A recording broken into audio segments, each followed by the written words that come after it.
ನಮಸ್ಕಾರ ಗೆಳೆಯರಿ, stock market Kannada ಚಾನಲ್ಗೆ ಸ್ವಾಗತ ಸುಸ್ವಾಗತ. ಗೆಳೆಯರಿ, ವಿಡಿಯೋದಲ್ಲಿ ಇವತ್ತಿನ ನಮ್ಮ ಮಾರ್ಕೆಟ್ ಪರ್ಫಾರ್ಮೆನ್ಸ್ ನ ಜೊತೆಗೆ ಹಲವಾರು ಇಂಡಿವಿಜುವಲ್ ಸ್ಟಾಕ್ ಗಳಿಗೆ ಸಂಬಂಧಪಟ್ಟಂತ ಅಪ್ಡೇಟ್ ಗಳನ್ನು ತಿಳ್ಕೊಳ್ಳುವಂತ ಪ್ರಯತ್ನವನ್ನು ಮಾಡೋಣ. ಇವತ್ತು ನಮ್ಮ ಮಾರ್ಕೆಟ್ ಅಲ್ಲಿ ಒಂದಷ್ಟು ಒಳ್ಳೆಯ ಪರ್ಫಾರ್ಮೆನ್ಸ್ ನೋಡಲಿಕ್ಕೆ ಸಿಕ್ತು. ಅದರ ಹಿಂದಿನ ಕಾರಣಗಳೇನಿರಬಹುದು, ಜೊತೆಗೆ ಕೆಲವು ಸ್ಟಾಕ್ ಗಳಿಗೆ ಸಂಬಂಧಪಟ್ಟಂತೆ ಕೂಡ ಇಂಪಾರ್ಟೆಂಟ್ ಆಗಿರುವಂತಹ ಸುದ್ದಿಗಳು ಬಂದಿದ್ದಾವೆ, ಕೆಲವು ಒಳ್ಳೆ ಪರ್ಫಾರ್ಮೆನ್ಸ್ ಅನ್ನ ಮಾಡಿದೆ. ಅದರ ಹಿಂದಿನ ಕಾರಣ ಏನು ಅಂತ ಕೂಡ ತಿಳ್ಕೊಳ್ಳುವಂತ ಪ್ರಯತ್ನವನ್ನು ಮಾಡೋಣ. ಮೊದಲಿಗೆ ಡಿಸ್ಕ್ಲೇಮರ್ ಕೊಡ್ಲಿಕ್ಕೆ ಇಷ್ಟಪಡ್ತೀನಿ. ಇಲ್ಲಿ ಕವರ್ ಮಾಡ್ತಿರುವಂತಹ ಯಾವುದೇ ಸ್ಟಾಕ್ ಅನ್ನು ಕೂಡ ರೆಕಮೆಂಡ್ ಮಾಡ್ತಿಲ್ಲ. ನೀವು ಫರ್ದರ್ ಸ್ಟಡಿ ಮೆಡಿಟೇಷನ್ ತಗೊಳ್ಬಹುದು. ಆಸ್ ಎಜುಕೇಶನಲ್ ಪರ್ಪಸ್ ನಾನು ಈ ವಿಡಿಯೋ ನಿಮ್ಮ ಮುಂದೆ ತರ್ತಾ ಇದ್ದೀನಿ. ಹಾಗೆ ನಿಮ್ಮಲ್ಲಿ ಯಾರಿಗಾದ್ರೂ ನಮ್ಮ ತರಬೇತಿ ಕಾರ್ಯಕ್ರಮದಲ್ಲಿ ಇಂಟ್ರೆಸ್ಟ್ ಇದ್ರೆ ಇಮೇಲ್ ಮೂಲಕ ಸಂಪರ್ಕ ಮಾಡಬಹುದು. ಹೆಚ್ಚಿನ ಮಾಹಿತಿಯನ್ನ ನಿಮಗೆ ಇಮೇಲ್ ಮೂಲಕ ಒದಗಿಸ್ತೇವೆ. ನನಗಾಗಲೇ ಹಲವು ಸಲ ಹೇಳಿದ್ದೀನಿ, ಇದರಲ್ಲಿ fundamental analysis and technical analysis ಎಲ್ಲವೂ ಕೂಡ ಇನ್ಕ್ಲೂಡ್ ಆಗಿರುತ್ತೆ. ಜೊತೆಗೆ ಎಸ್ಪೆಷಲಿ ಬಿಗಿನರ್ಸ್ ಗೆ ಡಿಸೈನ್ ಮಾಡಿರುವಂತದ್ದು. ಕಲಿಯೋ ಇಂಟ್ರೆಸ್ಟ್ ಇರೋರು ಕಾಂಟ್ಯಾಕ್ಟ್ ಮಾಡಬಹುದು. ಇನ್ನು ಇವತ್ತಿನ ನಮ್ಮ ಮಾರ್ಕೆಟ್ ಪರ್ಫಾರ್ಮೆನ್ಸ್ ನ ಕಡೆ ಬಂದ್ರೆ ನಿಫ್ಟಿಯಲ್ಲಿ ನೋಡಬಹುದು 180 ಪಾಯಿಂಟ್ಸ್ ಅಥವಾ 0.7% ಪಾಸಿಟಿವ್ ಪರ್ಫಾರ್ಮೆನ್ಸ್ ನೋಡ್ಲಿಕ್ಕೆ ಸಿಕ್ಕಿದೆ. ಗ್ಯಾಪ್ ಅಪ್ ಅಲ್ಲಿ ಓಪನ್ ಆಯ್ತು, ಅನಂತರ ಕೂಡ ಒಳ್ಳೆ ಪರ್ಫಾರ್ಮೆನ್ಸ್ ಕಂಟಿನ್ಯೂ ಆಗಿದೆ ಕೊನೆವರೆಗೂ ಕೂಡ. ಮಧ್ಯದಲ್ಲಿ ಸ್ವಲ್ಪ ಹೈಯಿಂದ ಡೌನ್ ಆದ್ರೂ ಕೂಡ ಬಟ್ ಅಂತ ದೊಡ್ಡ ಮಟ್ಟದ ಡೌನ್ ಫಾಲ್ ಏನಲ್ಲ. ಬಟ್ ಸ್ಟಿಲ್ 180 ಪಾಯಿಂಟ್ಸ್ ಅಪ್ ಅಲ್ಲಿ ಕ್ಲೋಸಿಂಗ್ ಅನ್ನ ಕೊಟ್ಟಿದೆ. ಮಾರ್ನಿಂಗ್ ವಿಡಿಯೋದಲ್ಲಿ ನಾವು ಗಿಫ್ಟ್ ನಿಫ್ಟಿ ಹಾಗೂ ಏಷ್ಯನ್ ಮಾರ್ಕೆಟ್ ಗಳ ಪರ್ಫಾರ್ಮೆನ್ಸ್ ಅನ್ನ ನೋಡಿದ್ವಿ. ಚೆನ್ನಾಗಿತ್ತು. ಗ್ಲೋಬಲ್ ಕ್ಯೂಸ್ ಕೂಡ ಚೆನ್ನಾಗಿತ್ತು. ಅಮೆರಿಕನ್ ಮಾರ್ಕೆಟ್ ಒಳ್ಳೆ ಪರ್ಫಾರ್ಮೆನ್ಸ್ ಅನ್ನ ಮಾಡಿತ್ತು. ಫ್ಯೂಚರ್ಸ್ ಕೂಡ ಪಾಸಿಟಿವ್ ಅಲ್ಲಿ ಟ್ರೇಡ್ ಆಗ್ತಾ ಇತ್ತು. ಓವರ್ ಆಲ್ ಸೆಂಟಿಮೆಂಟ್ ಮಾರ್ನಿಂಗ್ ಕೂಡ ಚೆನ್ನಾಗಿತ್ತು. ಅದೇ ರೀತಿ ಗ್ಯಾಪ್ ಅಪ್ ಅಲ್ಲೇ ಓಪನ್ ಆಯ್ತು, ಆನಂತರ ಕೂಡ ಸೇಮ್ ಲೆವೆಲ್ ಅಲ್ಲೇ ಕಂಟಿನ್ಯೂ ಆಗಿ ಕ್ಲೋಸಿಂಗ್ ಅನ್ನ ಕೊಟ್ಟಿದೆ. ಓವರ್ ಆಲ್ 0.7% ಅಪ್ ಅಲ್ಲಿ ನಮ್ಮ ನಿಫ್ಟಿ ಕ್ಲೋಸಿಂಗ್ ಅನ್ನ ಕೊಟ್ಟಿದೆ. ಇನ್ನು ಸೆನ್ಸೆಕ್ಸ್ ಕಡೆ ಬಂದ್ರೆ ಇಲ್ಲೂ ಕೂಡ ನೋಡಬಹುದು 595 ಪಾಯಿಂಟ್ಸ್ ಅಥವಾ 0.71% ಪಾಸಿಟಿವ್ ಪರ್ಫಾರ್ಮೆನ್ಸ್ ಬಂದಿದೆ. ಇಲ್ಲೂ ಕೂಡ ಸೇಮ್ ಚಾರ್ಟ್ ಪ್ಯಾಟರ್ನ್ ನಮಗೆ ನೋಡ್ಲಿಕ್ಕೆ ಸಿಗುತ್ತೆ. ಓವರ್ ಆಲ್ 2 ಹೆಡ್ಲೈನ್ ಇಂಡೈಸಸ್ ಒಳ್ಳೆ ಪರ್ಫಾರ್ಮೆನ್ಸ್ ಅನ್ನ ಮಾಡಿದ್ವು. ಇನ್ನು ಬ್ರಾಡ್ ಮಾರ್ಕೆಟ್ ಇಂಡೈಸಸ್ ಯಾವ ರೀತಿ ಪರ್ಫಾರ್ಮ್ ಮಾಡಿದ್ವು ಅಂತ ನೋಡಿದ್ರೆ ನಿಫ್ಟಿ ನೆಕ್ಸ್ಟ್ 50 ನಲ್ಲಿ 0.12% ಪಾಸಿಟಿವ್ ಪರ್ಫಾರ್ಮೆನ್ಸ್ ಇದೆ. ಇನ್ನು ನಿಫ್ಟಿ 100 ಅಲ್ಲಿ 0.61% ಪಾಸಿಟಿವ್ ಇದೆ. ಹಾಗೆ ನಿಫ್ಟಿ 200 0.64% ಪಾಸಿಟಿವ್ ಇದೆ. ಹಾಗೆ ನಿಫ್ಟಿ 500 0.65% ಪಾಸಿಟಿವ್ ಇದೆ. ಅಂದ್ರೆ 0.1 ಇಂದ 0.7% ವರೆಗೂ ಪಾಸಿಟಿವ್ ಪರ್ಫಾರ್ಮೆನ್ಸ್ ಬಂತು ಇವತ್ತು ನಮ್ಮ ಮಾರ್ಕೆಟ್ ಅಲ್ಲಿ. ನಿಫ್ಟಿ ನೆಕ್ಸ್ಟ್ 50 ಮಾತ್ರ ಸ್ವಲ್ಪ ಕಡಿಮೆ ಪ್ರಮಾಣದಲ್ಲಿ ಅಪ್ ಆಗಿದೆ. ಇನ್ನೆಲ್ಲ ಒಳ್ಳೆ ಪರ್ಫಾರ್ಮೆನ್ಸ್ ನೋಡ್ಲಿಕ್ಕೆ ಸಿಕ್ಕಿದೆ. ಅಂದ್ರೆ ಮೋರ್ ದನ್ 0.5% ಪಾಸಿಟಿವ್ ಪರ್ಫಾರ್ಮೆನ್ಸ್ ಬಂದಿದೆ ನಿಫ್ಟಿ 50 ಇಂದ ನಿಫ್ಟಿ 500 ವರೆಗೂ. ಇನ್ನು ಮಿಡ್ ಕ್ಯಾಪ್ ಕಡೆ ಬಂದ್ರೆ ಮಿಡ್ ಕ್ಯಾಪ್ 50 ನಲ್ಲಿ ನೋಡಬಹುದು 0.83% ಪಾಸಿಟಿವ್ ಪರ್ಫಾರ್ಮೆನ್ಸ್ ಇದೆ. ಮಿಡ್ ಕ್ಯಾಪ್ 100 ಅಲ್ಲಿ 0.79% ಪಾಸಿಟಿವ್ ಇದೆ. ಹಾಗೆ ಮಿಡ್ ಕ್ಯಾಪ್ 150 ನಲ್ಲಿ 0.77% ಪಾಸಿಟಿವ್ ಇದೆ. ಅಂದ್ರೆ ಅಪ್ ಟು 0.8% ವರೆಗೂ ಪಾಸಿಟಿವ್ ಪರ್ಫಾರ್ಮೆನ್ಸ್ ಇವತ್ತು ಮಿಡ್ ಕ್ಯಾಪ್ ಶೇರುಗಳಲ್ಲಿ ನೋಡ್ಲಿಕ್ಕೆ ಸಿಕ್ಕಿದೆ. ಇನ್ನು ಸ್ಮಾಲ್ ಕ್ಯಾಪ್ 100 ಅಲ್ಲಿ 0.82% ಪಾಸಿಟಿವ್ ಇದೆ. ಸ್ಮಾಲ್ ಕ್ಯಾಪ್ 50 0.88% ಪಾಸಿಟಿವ್ ಇದೆ. ಸ್ಮಾಲ್ ಕ್ಯಾಪ್ 250 0.74% ಪಾಸಿಟಿವ್ ಇದೆ. ಅಂದ್ರೆ ಇಲ್ಲೂ ಕೂಡ ಒಳ್ಳೆ ಪರ್ಫಾರ್ಮೆನ್ಸ್ ಬಂದಿದೆ. Mid cap and small cap ಎರಡು ಕೂಡ ಸೇಮ್ ಪರ್ಫಾರ್ಮೆನ್ಸ್ ಅನ್ನ ಮಾಡಿದ್ದೇವೆ ಇವತ್ತು. Compare to large cap, mid cap and small cap ಶೇರುಗಳಲ್ಲಿ ಒಳ್ಳೆಯ ಪರ್ಫಾರ್ಮೆನ್ಸ್ ಇವತ್ತು ನೋಡ್ಲಿಕ್ಕೆ ಸಿಕ್ಕಿದೆ. ಇನ್ನು ಮೈಕ್ರೋ ಕ್ಯಾಪ್ ಕಡೆ ಬಂದ್ರೆ ಇಲ್ಲೂ ಕೂಡ 0.93% ಪಾಸಿಟಿವ್ ಪರ್ಫಾರ್ಮೆನ್ಸ್ ಬಂದಿದೆ. ಓವರ್ ಆಲ್ ಎಲ್ಲ ಕಡೆ ಒಳ್ಳೆ ಪರ್ಫಾರ್ಮೆನ್ಸ್ ನೋಡ್ಲಿಕ್ಕೆ ಸಿಕ್ಕಿದೆ ಇವತ್ತು. ಇನ್ನು ಸೆಕ್ಟೋರಲ್ ಇಂಡೈಸಸ್ ಗಳ ಪರ್ಫಾರ್ಮೆನ್ಸ್ ಅನ್ನು ನೋಡೋದಾದ್ರೆ ನಿಫ್ಟಿ ಬ್ಯಾಂಕ್ ಅಲ್ಲಿ 0.23% ಪಾಸಿಟಿವ್ ಪರ್ಫಾರ್ಮೆನ್ಸ್ ಇದೆ. ನಿಫ್ಟಿ ಫೈನಾನ್ಷಿಯಲ್ ಸರ್ವಿಸಸ್ 0.21% ಪಾಸಿಟಿವ್ ಇದೆ. ಸ್ಲೈಟ್ಲಿ ಅಪ್ ಅಲ್ಲಿ banking and financial services performance ಅನ್ನ ಮಾಡಿದೆ. ಏನು ನಿಫ್ಟಿ ಆಟೋ ಒಳ್ಳೆ ಪರ್ಫಾರ್ಮೆನ್ಸ್ ಅನ್ನ ಮಾಡಿದೆ. 1.24% ಅಪ್ ಅಲ್ಲಿ ಕ್ಲೋಸಿಂಗ್ ಕಂಡು ಬಂದಿದೆ. ಹಾಗೆ FMCG ಫ್ಲಾಟ್ ಇದೆ. But IT sector out perform ಮಾಡಿದೆ ಇವತ್ತು. 2.04% ಅಪ್ ಅಲ್ಲಿ ಕ್ಲೋಸಿಂಗ್ ಅನ್ನು ಕೊಟ್ಟಿದೆ. ನಿನ್ನೆ ಕೂಡ ಒಳ್ಳೆ ಪರ್ಫಾರ್ಮೆನ್ಸ್ ಇಲ್ಲಿ ನೋಡ್ಲಿಕ್ಕೆ ಸಿಕ್ಕಿತ್ತು. ಮೊನ್ನೆ ಕೂಡ ಒಳ್ಳೆ ಪರ್ಫಾರ್ಮೆನ್ಸ್ ಇತ್ತು. ಇವತ್ತು ಕೂಡ ಒಳ್ಳೆ ಪರ್ಫಾರ್ಮೆನ್ಸ್ ಕಂಟಿನ್ಯೂ ಆಗಿದೆ. ಇದಕ್ಕೆ ಪ್ರಮುಖ ಕಾರಣ ಕೂಡ ನಾನು ಮೊನ್ನೆ ವಿಡಿಯೋದಲ್ಲಿ ಮೆನ್ಷನ್ ಮಾಡಿದ್ದೆ. ಸೋಮವಾರ ಎಸ್ಪೆಷಲಿ ಅಮೆರಿಕದಿಂದ ಬಂದಂತ ಸುದ್ದಿ ಏನಿತ್ತು US ಗವರ್ನಮೆಂಟ್ ಶಟ್ ಡೌನ್ ಬಗ್ಗೆ, ಅದು ಒಂದಷ್ಟು ಪಾಸಿಟಿವಿಟಿಯನ್ನ ನಿಫ್ಟಿ ಐಟಿ ಶೇರುಗಳಲ್ಲಿ ನೋಡ್ಲಿಕ್ಕೆ ಕೊಡ್ತಾ ಇದೆ ಅಂತ ಹೇಳ್ಬೋದು. ಜೊತೆಗೆ ಐಟಿ ಸೆಕ್ಟರ್ ತುಂಬಾನೇ ಕರೆಕ್ಷನ್ ಆಗಿರೋದ್ರಿಂದ ವ್ಯಾಲ್ಯೂ ಬೈಯಿಂಗ್ ಕೂಡ ನೋಡ್ಲಿಕ್ಕೆ ಸಿಗ್ತಾ ಇರಬಹುದು ಇನ್ಸ್ಟಿಟ್ಯೂಷನ್ಸ್ ಕಡೆಯಿಂದ. ಅಂತಹ ಪ್ರಾಬಬಿಲಿಟಿ ಕೂಡ ಇದೆ ಐಟಿ ಸೆಕ್ಟರ್ ಅಲ್ಲಿ. ಬಟ್ ಹಾಗಂತ ನೀವು ಹೋಗಕ್ ಹೋಗ್ಬಿಡಿ. ಆಸ್ ಆಫ್ ನೌ ಕೇರ್ಫುಲ್ ಆಗಿರಬೇಕು. ಯಾಕಂದ್ರೆ ಇನ್ನು ಐಟಿ ಸೆಕ್ಟರ್ ಅನ್ಸರ್ಟನಿಟಿ ಒಳಗಡೆನೆ ಇದೆ. ಹಾಗಾಗಿ ಕೇರ್ಫುಲ್ ಆಗಿರಬೇಕು ಹೋಗೋದಕ್ಕೆ ಮುಂಚೆ. ಒಟ್ಟಿನಲ್ಲಿ ಐಟಿ ಸೆಕ್ಟರ್ ಅಂತೂ ಇವತ್ತು ತುಂಬಾ ಒಳ್ಳೆ ಪರ್ಫಾರ್ಮೆನ್ಸ್ ನೋಡ್ಲಿಕ್ಕೆ ಸಿಕ್ಕಿದೆ. ಮೋರ್ ದನ್ 2% ಅಪ್ ಆಗಿದೆ. ಮೀಡಿಯಾ ಕೂಡ ನಿಯರ್ಲಿ 1% ಅಪ್ ಆಗಿದೆ. ಮೆಟಲ್ ಸ್ವಲ್ಪ ಡೌನ್ ಆಗಿದೆ. 0.16% ಡೌನ್ ಅಲ್ಲಿ ಕ್ಲೋಸಿಂಗ್ ಅನ್ನು ಕೊಟ್ಟಿದೆ.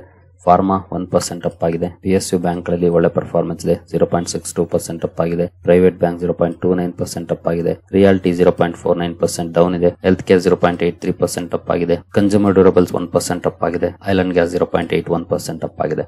ಅಂದ್ರೆ ಇವತ್ತು ಎಲ್ಲ ಸೆಕ್ಟರ್ಸ್ ಪಾಸಿಟಿವ್ ಇದೆ accept metal and reality.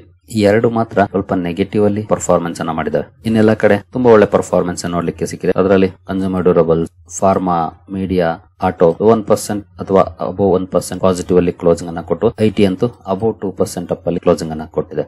Over all majority sectors ಒಳ್ಳೆ ಪರ್ಫಾರ್ಮೆನ್ಸ್ ಅನ್ನ ಮಾಡಿದ್ದು. ಮೆಟಲ್ ಅಂಡ್ ರಿಯಾಲಿಟಿ ಮಾತ್ರ ನೆಗೆಟಿವ್ ಅಲ್ಲಿ ಕ್ಲೋಸಿಂಗ್ ಅನ್ನ ಕೊಟ್ಟಿದ್ದಾವೆ. ನಮ್ಮ ಮಾರ್ಕೆಟ್ ಅಂತೂ ಒಳ್ಳೆ ಪರ್ಫಾರ್ಮೆನ್ಸ್ ಅನ್ನ ಮಾಡ್ತು ಇವತ್ತು. ಗ್ಲೋಬಲ್ ಮಾರ್ಕೆಟ್ಸ್ ಯಾವ ರೀತಿ ಪರ್ಫಾರ್ಮ್ ಮಾಡ್ತಾ ಇದೆ ಅಂತ ನೋಡಿದ್ರೆ ನೋಡಬಹುದು, ಯುರೋಪಿಯನ್ ಮಾರ್ಕೆಟ್ ಗಳು ಒಳ್ಳೆಯ ಪರ್ಫಾರ್ಮೆನ್ಸ್ ಅನ್ನೇ ಮಾಡ್ತಾ ಇದ್ದಾವೆ. ಮೆಜಾರಿಟಿ ಮಾರ್ಕೆಟ್ಸ್ ಪಾಸಿಟಿವ್ ಅಲ್ಲಿ ಟ್ರೇಡ್ ಆಗ್ತಿದ್ದಾವೆ, ಕೆಲವು ನೆಗೆಟಿವ್ ಅಲ್ಲಿ ಇದಾವೆ.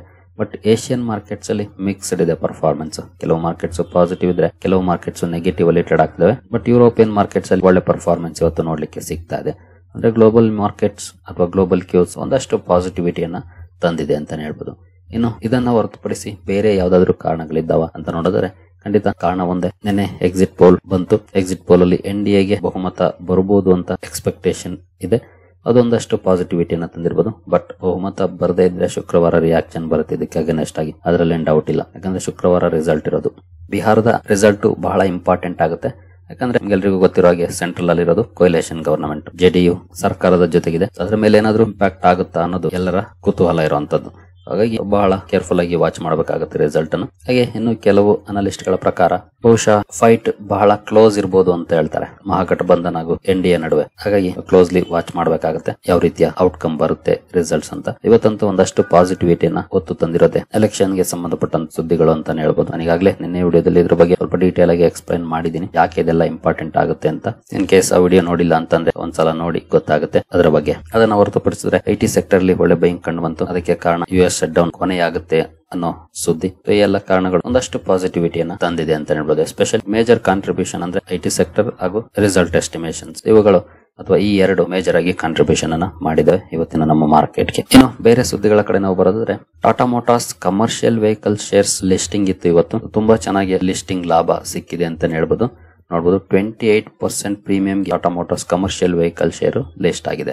ಎಲ್ರಿಗೂ ಗೊತ್ತಿರೋ ರೆಕಾರ್ಡ್ ಡೇಟ್ ದಿನ ಟಾಟಾ ಮೋಟಾರ್ಸ್ ನ ಶೇರ್ ಡೌನ್ ಆಗಿತ್ತು. ಯಾಕೆಂದ್ರೆ Tata Motors commercial vehicle share demerge ಆಗಿದ್ರಿಂದ ಶೇರ್ಗಳು ಎರಡಾಗಿತ್ತು. ಅಂದ್ರೆ ಟಾಟಾ ಮೋಟಾರ್ಸ್ ಪ್ಯಾಸೆಂಜರ್ ವೆಹಿಕಲ್ಸ್ ಹಾಗೂ ಟಾಟಾ ಮೋಟಾರ್ಸ್ ಕಮರ್ಷಿಯಲ್ ವೆಹಿಕಲ್ಸ್ ಅಂತ. ಟಾಟಾ ಮೋಟಾರ್ಸ್ ಶೇರ್ ಹೋಲ್ಡರ್ಸ್ ಗೆಲ್ಲ Tata Motors commercial vehicle share ಸಿಕ್ಕಿದೆ. ಜೊತೆಗೆ ಅವತ್ತು ಸ್ಟಾಕ್ ಪ್ರೈಸ್ ಡಿಸ್ಕವರ್ ಆಗಿದ್ದೆ ಎಷ್ಟು, ₹260. ₹260 ಟಾಟಾ ಮೋಟಾರ್ಸ್ ಶೇರ್ ಅಲ್ಲಿ ಕಡಿಮೆ ಆಗಿತ್ತು. ಅಂದ್ರೆ ಅದರ ಅರ್ಥ ಟಾಟಾ ಮೋಟಾರ್ಸ್ ಕಮರ್ಷಿಯಲ್ ವೆಹಿಕಲ್ ನ ಶೇರಿನ ಬೆಲೆ 260 ಅಂತ ಫಿಕ್ಸ್ ಆಗಿತ್ತು ಅವತ್ತು, ಅಂದ್ರೆ ಪ್ರೈಸ್ ಡಿಸ್ಕವರ್ ಆದಂತ ದಿನ. ಆದ್ರೆ ಇವತ್ತು ಅದರ ಲಿಸ್ಟಿಂಗ್ ಆಗಿದ್ದು 335ಕ್ಕೆ, ಅಂದ್ರೆ 28% ಪ್ರೀಮಿಯಂಗೆ ಲಿಸ್ಟ್ ಆಯ್ತು.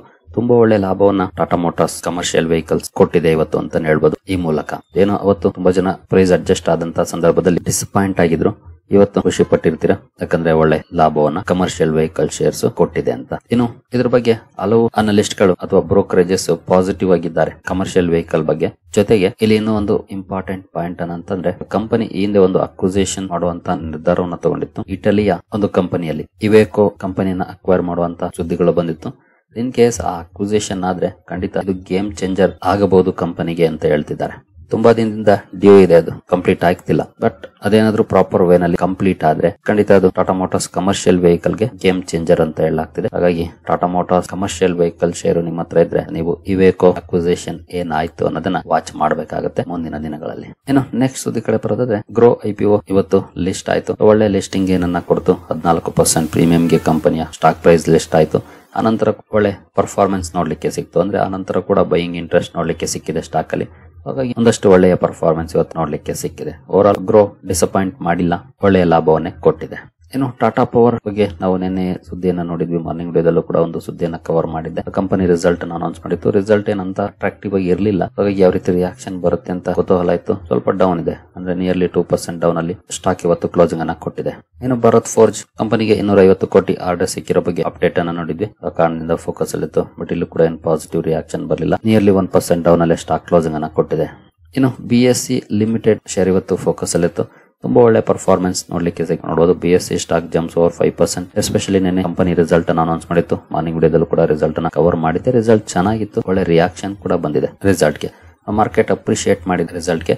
ಜೊತೆಗೆ ನಿನ್ನೆ ಕ್ಯಾಪಿಟಲ್ ಮಾರ್ಕೆಟ್ ಗೆ ಸಂಬಂಧಪಟ್ಟಂತೆ ಒಂದು ಸುದ್ದಿ ಕೂಡ ಬಂದಿತ್ತು. ಅಂದ್ರೆ SIP ಇನ್ಫ್ಲೋಸ್ ಆಗ್ಬಹುದು, ಇಕ್ವಿಟಿ ಇನ್ಫ್ಲೋ ಡೇಟಾ ರಿಲೀಸ್ ಆಗಿತ್ತು. ಆ ಕಾರಣಕ್ಕೂ ಕೂಡ ಈ ಸ್ಟಾಕ್ ಗಳು ಫೋಕಸ್ ಅಲ್ಲಿದ್ದು ಒಳ್ಳೆ ಪರ್ಫಾರ್ಮೆನ್ಸ್ ಬಂದಿದೆ BSC ಸ್ಟಾಕ್ ಅಲ್ಲಂತೂ. ನಂತರ ಸೆಂಟ್ರಲ್ ಡೆಪಾಸಿಟರಿ ಸರ್ವಿಸಸ್ ಅಥವಾ CDSL ಅಲ್ಲೂ ಕೂಡ ಒಳ್ಳೆ ಪರ್ಫಾರ್ಮೆನ್ಸ್ ಬಂತು. ಹಾಗೆ ಏಂಜಲ್ ಒನ್ ಕೂಡ ಒಳ್ಳೆ ಪರ್ಫಾರ್ಮೆನ್ಸ್ ಅನ್ನ ಕೊಟ್ಟಿದೆ ಇವತ್ತು. ಓವರ್ ಆಲ್ ಕ್ಯಾಪಿಟಲ್ ಮಾರ್ಕೆಟ್ ನಿಮ್ಗೆ ಸಂಬಂಧಪಟ್ಟಂತ ಈ ಶೇರುಗಳಲ್ಲಿ ಒಳ್ಳೆಯ ಪರ್ಫಾರ್ಮೆನ್ಸ್ ನೋಡ್ಲಿಕ್ಕೆ ಸಿಕ್ತು. ನಂತರ ವಾರಿ ಎನರ್ಜೀಸ್ ಕಂಪನಿಗೆ 260 ಮೆಗಾವ್ಯಾಟ್ ಸಾಮರ್ಥ್ಯದ ಸೋಲಾರ್ ಮಾಡ್ಯೂಲ್ಸ್ ಆರ್ಡರ್ ಸಿಕ್ಕಿರೋ ಬಗ್ಗೆ ಮಾರ್ನಿಂಗ್ ವಿಡಿಯೋದಲ್ಲಿ ಅಪ್ಡೇಟ್ ಅನ್ನು ನೋಡಿದ್ದಿಲ್ಲ ಕೂಡ ಒಳ್ಳೆ ಪರ್ಫಾರ್ಮೆನ್ಸ್ ನೋಡ್ಲಿಕ್ಕೆ ಸಿಕ್ತು. ನಂತರ ಸರ್ವೋಟೆಕ್ ರಿನ್ಯೂವಬಲ್ ಪವರ್ ಬಗ್ಗೆ ಸಾಕಷ್ಟು ಪ್ರಶ್ನೆಗಳು ಕಮೆಂಟ್ ಸೆಕ್ಷನ್ ಅಲ್ಲಿ ಬರ್ತಾ ಇದ್ದಾವೆ. ಸ್ಟಾಕ್ ಭರ್ಜರಿ ಡೌನ್ ಆಗಿದೆ, ಎಸ್ಪೆಷಲಿ ಲಾಸ್ಟ್ ವೀಕ್ ಅಲ್ಲಿ ತುಂಬಾನೇ ಡೌನ್ ಆಯ್ತು. ಅದಕ್ಕೆ ಕಾರಣ ಕಂಪನಿಯ ರಿಸಲ್ಟ್ ಅಲ್ಲಿ ಪೂರ್ ಪರ್ಫಾರ್ಮೆನ್ಸ್ ಇತ್ತು. ಪರ್ಫಾರ್ಮೆನ್ಸ್ ಪೂರ್ ಆದಾಗ ಖಂಡಿತ ರಿಯಾಕ್ಷನ್ ನೆಗೆಟಿವ್ ಇರುತ್ತೆ. ನಿನ್ನೆ ಬಜಾಜ್ ಫೈನಾನ್ಸ್ ಬಿತ್ತು 7%. ಇದು ಒಂದು ಸ್ಮಾಲ್ ಕ್ಯಾಪ್ ಕಂಪನಿ, ಅದು ಒಂದು ಲಾರ್ಜ್ ಕ್ಯಾಪ್ ಕಂಪನಿನೇ 7% ಬೀಳುತ್ತೆ ಅಂದ್ರೆ ಒಂದು ಸ್ಮಾಲ್ ಕ್ಯಾಪ್ ಕಂಪನಿ ಯಾವ ರೀತಿ ಬೀಳ್ಬೋದು ಯೋಚನೆ ಮಾಡಿ. ನಾನು ಹಿಂದೆ ಕೂಡ ಹಲವು ಸಲ ಈ ಸ್ಟಾಕ್ ಅನ್ನ ಕವರ್ ಮಾಡಿದಂತ ಸಂದರ್ಭದಲ್ಲಿ ಹೇಳಿದೀನಿ, ಹೈ ರಿಸ್ಕ್ ಈ ಸ್ಟಾಕ್ ಅಂತ. ರಿಸ್ಕ್ ಜಾಸ್ತಿ ಇರುವಂತಹ ಸಣ್ಣ ಕಂಪನಿಗಳಲ್ಲಿ ರಿಯಾಕ್ಷನ್ ಕೂಡ ಹಂಗೆ ಇರುತ್ತೆ. ಒಳ್ಳೆ ಸುದ್ದಿ ಬಂತ ವ್ಯಾಲಿ ಕೂಡ ಹಂಗೆ ಇರುತ್ತೆ, ಕೆಟ್ಟ ಸುದ್ದಿ ಬಂತ ಡೌನ್ ಫಾಲ್ ಕೂಡ ಹಂಗೆ ಇರುತ್ತೆ. ಎರಡು ಕೂಡ ಅಷ್ಟೇ. ಸ್ಮಾಲ್ ಕ್ಯಾಪ್ ಕಂಪನೀಸ್ ಅಲ್ಲಿ ಹೂಡಿಕೆ ಮಾಡೋದು ಅಂತಂದ್ರೆ ಕತ್ತಿಯ ಮೇಲಿನ ನಡಿಗೆ. ಕೊಟ್ರೆ ಭರ್ಜರಿಯಾಗಿ ಲಾಭವನ್ನ ಕೊಡ್ತವೆ, ಇಲ್ಲ ಭರ್ಜರಿಯಾಗಿ ನಷ್ಟವನ್ನ ಕೊಡ್ತವೆ. ನನ್ನ ಪೋರ್ಟ್ಫೋಲಿಯೋದಲ್ಲೂ ಕೂಡ ಇದೆ ಒಂದಷ್ಟು ಕ್ವಾಂಟಿಟಿ, ಬಟ್ ಭರ್ಜರಿ ಲಾಸ್ ಅಲ್ಲಿದೆ. ಇದ್ದದ್ದೇ ಲಾಸ್ ಅಲ್ಲಿ ರಿಸಲ್ಟ್ ಕೂಡ ಚೆನ್ನಾಗಿ ಬರ್ಲಿಲ್ಲ, ಇನ್ನೂ ಜಾಸ್ತಿ ಆಗಿದೆ ಆ ಲಾಸ್. ಇನ್ನು ನೆಕ್ಸ್ಟ್ ಆರ್ಡರ್ ಅಪ್ಡೇಟ್ ಕಡೆ ಬಂದ್ರೆ ರೈಟ್ಸ್ ಲಿಮಿಟೆಡ್ ಇವತ್ತು ಫೋಕಸ್ ಅಲ್ಲಿ ಕಾರಣ ಕಂಪನಿ ಒಂದು ಅಪ್ಡೇಟ್ ಅನ್ನ ಕೊಡ್ತು. 52 ಕೋಟಿ ಆರ್ಡರ್ ಸಿಕ್ಕಿರೋ ಬಗ್ಗೆ ಎಸ್ಪೆಷಲಿ ಈ ಸುದ್ದಿ 3 ಗಂಟೆ ಸುಮಾರಿಗೆ ಬಂದದ್ದು. ಈ ಸುದ್ದಿ ಕಾರಣಕ್ಕೆ ಸ್ಟಾಕ್ ಫೋಕಸ್ ಅಲ್ಲಿತ್ತು. ನಂತರ ಎಂಟಾರ್ ಟೆಕ್ನಾಲಜೀಸ್ ಕೂಡ ಇವತ್ತು ಒಂದು ಅಪ್ಡೇಟ್ ಅನ್ನು ಕೊಟ್ಟಿದೆ. ಕಂಪನಿಗೆ 271 ಕೋಟಿ ಆರ್ಡರ್ ಸಿಕ್ಕಿದೆ, ಅಥವಾ $30.88 ಮಿಲಿಯನ್ ಆರ್ಡರ್. ಎಸ್ಪೆಷಲಿ ಇದು ಇಂಟರ್ನ್ಯಾಷನಲ್ ಆರ್ಡರ್. ಈ ಸುದ್ದಿ ಕಾರಣಕ್ಕೆ ಎಂಟಾರ್ ಕೂಡ ಇವತ್ತು ಫೋಕಸ್ ಅಲ್ಲಿತ್ತು. ನಂತರ monarch surveyors and engineers consultants ಕೂಡ ಫೋಕಸ್ ಅಲ್ಲಿತ್ತು. ಕಾರಣ ಈ ಕಂಪನಿ ಕೂಡ ಒಂದು ಆರ್ಡರ್ ಅಪ್ಡೇಟ್ ಅನ್ನು ಕೊಟ್ಟಿದೆ. ನೋಡುವುದು 3,87,00,000 ಆರ್ಡರ್ ನ ಕಂಪನಿ ಪಡ್ಕೊಂಡಿದೆ. ಸರಿ ಗೆಳೆಯರಿ, ಈ ಎಲ್ಲ ಅಪ್ಡೇಟ್ಸ್ ನಿಮಗೆ ಇಷ್ಟ ಆಗಿದೆ ಅಂದ್ಕೊಳ್ತೀನಿ. ಮುಂದಿನ ವಿಡಿಯೋದಲ್ಲಿ ಸಿಗೋಣ. ಅಲ್ಲಿವರೆಗೂ ಜೈ ಹಿಂದ್, ಜೈ ಕರ್ನಾಟಕ.